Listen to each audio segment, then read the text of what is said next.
Assalamualaikum warahmatullahi wabarakatuh. Yang kami hormati Ketua Komisi 8 DPR RI, Bapak Wakil Menteri Agama, Bapak Sekjen Kementerian Kesehatan Republik Indonesia, Bapak Dirjen PHU Kementerian Agama, dan teman-teman jurnalis. Masih dalam suasana Idul Fitri, saya menyampaikan minal aidin, mohon maaf lahir dan batin. Pertama-tama, alhamdulillah. Puji dan syukur kita panjatkan kehadirat Allah Subhanahu wa Ta'ala, Tuhan yang Maha Esa, atas rahmat dan karunia-Nya, sehingga di tengah pandemi COVID-19, kita tetap dapat melaksanakan tugas-tugas kita dengan baik. Teman-teman jurnalis semua, sebagaimana kita ketahui, pandemi COVID-19 yang sejak awal Maret juga melanda Indonesia, telah berdampak pada berbagai aspek kehidupan, termasuk layanan sosial keagamaan di bidang penyelenggaraan ibadah haji.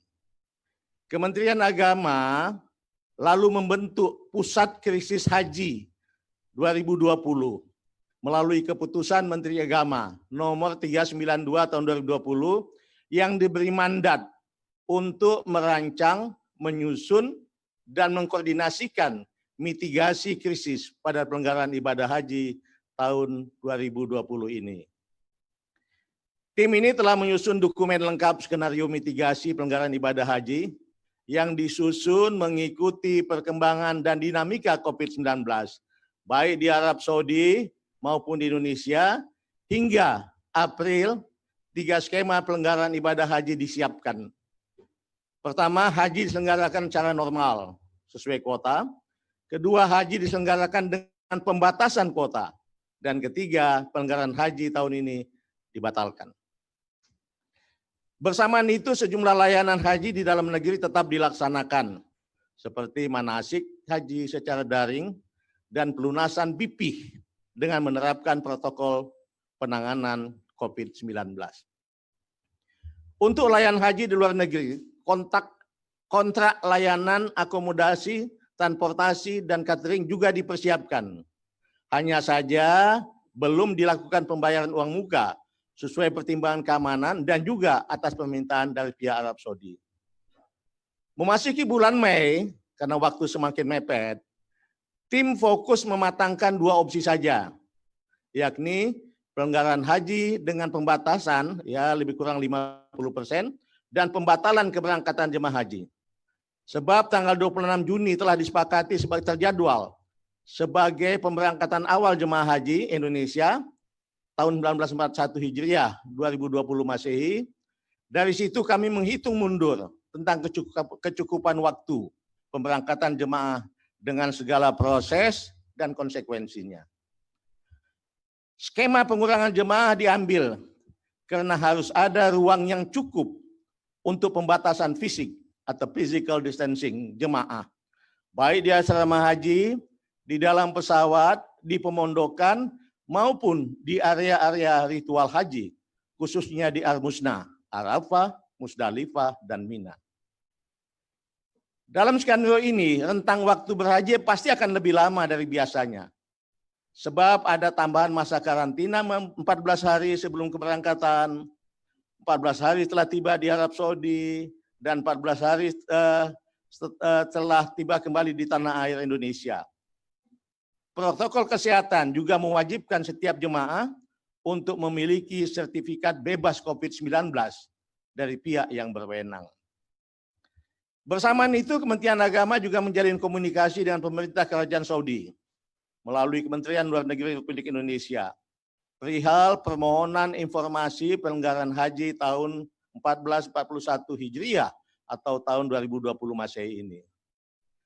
Kementerian Agama juga telah melakukan kajian literatur serta menghimpun sejumlah data dan informasi tentang haji di saat pandemi di masa-masa lalu. Didapatkan fakta bahwa penyelenggaraan ibadah haji pada masa terjadinya wabah menular telah mengakibatkan tragedi kemanusiaan di mana puluhan ribu jemaah haji menjadi korban. Kita tahu Saudi Arabia pernah menutup haji, ibadah haji pada tahun 1814 karena wabah tahun, 1837 dan 1858 karena wabah epidemi, 1892 karena wabah kolera, 1987 karena wabah meningitis. Indonesia juga pernah menutup karena pertimbangan masalah agresi Belanda tahun 1946, 47, dan 48. Menteri Agama Fathur Rahman Kafrawi mengeluarkan maklumat Kementerian Agama nomor 4 1947 tentang penghentian ibadah haji di masa perang itu. Kementerian Agama juga telah melakukan konsultasi kepada otoritas keagamaan di Majelis Ulama Indonesia (MUI) untuk mendapatkan pandangan keagamaan terkait pembatalan keberangkatan jemaah haji di masa pandemi. Setelah itu, tentu Kementerian Agama juga sudah melakukan komunikasi dengan mitra kami, Komisi 8 di DPR, tentang perkembangan situasi ini, baik melalui komunikasi formal rapat kerja maupun komunikasi informal secara langsung. Kami juga masih akan menggelar rapat kerja dengan Komisi 8 setelah acara pagi ini. Berbagai situasi ini menjadi pertimbangan penting dalam memutuskan kepastian pelanggaran haji tahun 2020. Pada pagi ini, pihak Arab Saudi tak kunjung membuka akses bagi jemaah haji dari negara manapun. Akibatnya, pemerintah tidak mungkin lagi memiliki cukup waktu untuk melakukan persiapan utamanya dalam pelayanan dan perlindungan jemaah. Berdasarkan kenyataan tersebut, pemerintah memutuskan untuk tidak memberangkatkan jemaah haji pada tahun 2020 atau tahun 1441 Hijriah ini. Saya ulangi, pemerintah memutuskan untuk tidak memberangkatkan jemaah haji pada tahun 1441 Hijriah atau tahun 2020 ini. Keputusan ini saya sampaikan melalui keputusan Menteri Agama Republik Indonesia nomor 494 tahun 2020 tentang pembatalan keberangkatan jemaah haji pada pelanggaran ibadah haji tahun 1441 Hijriah atau tahun 2020 Masehi. Sesuai amanat undang-undang, selain persyaratan kemampuan secara ekonomi dan fisik, kesehatan, keselamatan, dan keamanan jemaah haji harus dijamin dan diutamakan sejak dari embarkasi atau debarkasi, dalam perjalanan, dan juga saat di Arab Saudi. Sungguh ini sebuah keputusan yang cukup pahit dan sulit. Di satu sisi kita bersama telah berusaha dengan segala upaya untuk menyiapkan pelanggaran haji tahun ini sebagai perwujudan tugas pembinaan dan pelayanan. Tapi di sisi lain, kita juga memikul tanggung jawab untuk memberikan perlindungan bagi jemaah dan petugas haji. Tanggung jawab ini merupakan bagian dari pelaksanaan kewajiban negara dalam menjamin keselamatan warganya.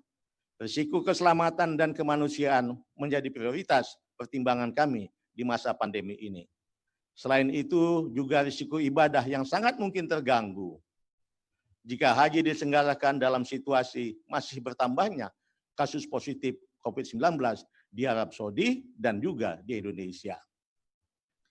Keputusan yang pahit ini kita yakini paling tepat dan paling maslahat bagi jemaah dan petugas kita semua. Keputusan pembatalan keberangkatan haji ini sudah melalui kajian yang sangat mendalam karena pandemi COVID-19 yang melanda hampir seluruh negara di dunia, termasuk Indonesia dan Arab Saudi, dapat mengancam keselamatan jemaah. Agama mengajarkan menjaga jiwa adalah kewajiban yang harus diutamakan. Ini semua menjadi dasar pertimbangan dalam menetapkan kebijakan ini. Pembatalan keberangkatan jemaah haji ini berlaku untuk seluruh warga negara Indonesia. Maksudnya pembatalan itu tidak hanya untuk jemaah yang menggunakan kuota haji pemerintah, baik reguler maupun khusus, tapi juga jemaah yang akan menggunakan visa haji mujamalah atau undangan, atau furada yang bersifat visa khusus yang diterbitkan oleh Arab Saudi. Jadi tahun ini tidak ada pemberangkatan haji dari Indonesia bagi seluruh warga negara Indonesia. Teman-teman jurnalis semua, seiring keluarnya kebijakan pembatalan keberangkatan tersebut, jemaah haji reguler dan khusus yang telah melunasi biaya perjalanan haji atau BP tahun ini akan menjadi jemaah haji tahun 1442 Hijriah atau 2021 Masehi mendatang. Setoran pelunasan BP yang dibayarkan akan disimpan dan dikelola secara terpisah oleh Badan Pengelola Keuangan Haji. Nilai manfaatnya akan diberikan oleh BPKH atau Badan Pengelola Keuangan Haji kepada jemaah haji paling lambat 30 hari sebelum pemberangkatan kloter pertama penyelenggaraan haji tahun 1442 Hijriah atau 2021 Masehi mendatang. Ini saya garis bawahi, pemanfaatan diberikan kepada perorangan. Kenapa? Karena nilai pelunasan BP itu tidak sama. Yang paling rendah adalah sekitar 6 jutaan, yaitu untuk jemaah yang di Aceh dengan uang mukanya 25 juta. Sedangkan yang paling tinggi sekitar 16 juta untuk yang pemberangkatan dari Makassar. Jadi antara 6 juta sampai 16 juta. Jadi variasinya cukup banyak, oleh sebab itu saya garis bawahi. Nilai manfaatnya itu diberikan kembali kepada mereka berdasarkan jumlah pelunasan BP yang dia bayarkan. Namun juga setoran pelunasan BP itu juga dapat diminta kembali oleh jemaah haji yang bersangkutan kalau memang dia butuhkan. Silakan bisa diatur dan kami akan mendukung itu semua dengan sebaik-baiknya. Bersamaan dengan terbitnya KMA ini, petugas haji daerah pada penyelenggaraan ibadah haji tahun ini dinyatakan batal. BP yang telah dibayarkan juga akan dikembalikan. Gubernur dapat mengusulkan kembali nama petugas haji daerah pada haji tahun depan. Jadi saya ulangi, untuk haji daerah dinyatakan batal, lunasan BP-nya dikembalikan, gubernur dapat mengusulkan kembali nama petugas haji daerah untuk tahun depan. Hal yang sama berlaku bagi pembimbing dari unsur kelompok bimbingan ibadah haji dan umroh pada penyelenggaraan tahun haji ini. Statusnya dinyatakan batal seiring dengan terbitnya KMA ini. BP yang dibayarkan akan dikembalikan. KBIHU dapat mengusulkan nama pembimbing lain atau sama pada penyelenggaraan haji mendatang. Jadi ulangi, KBPHU dapat mengusulkan nama pembimbing pada penyelenggaraan haji mendatang. Semua paspor jemaah haji, petugas haji daerah, dan pembimbing dari unsur KBIHU pada penyelenggaraan ibadah haji tahun 1441 Hijriah ini atau 2020 Masehi akan dikembalikan kepada pemilik masing-masing. Semua hal teknis terkait konsekuensi dari keputusan ini sudah dipersiapkan secara detail. Nanti saya persilakan teman-teman jurnalis berkomunikasi dengan Dirjen PHU atau dengan juru bicara Kementerian Agama untuk bisa mendapatkan penjelasan lebih teknis. Akhirnya kami menyampaikan rasa simpati yang mendalam kepada seluruh jemaah haji yang terdampak pandemi COVID-19 tahun ini, sehingga tertunda keberangkatan hajinya. Ini semua tentu sudah kehendak Allah Subhanahu wa Ta'ala. Sebagai umat beragama, kita yakin bahwa apa yang kita inginkan belum tentu yang terbaik. Di hadapannya demikian pula apa yang tidak kita inginkan bisa jadi itulah yang terbaik buat hambanya kita semua ini. Mari kita menerima keadaan ini dengan ikhlas. Saya berdoa agar ujian COVID-19 ini segera usai. Amin ya rabbal alamin. Billahi taufiq wal hidayah. Wassalamualaikum warahmatullahi wabarakatuh. Terima kasih.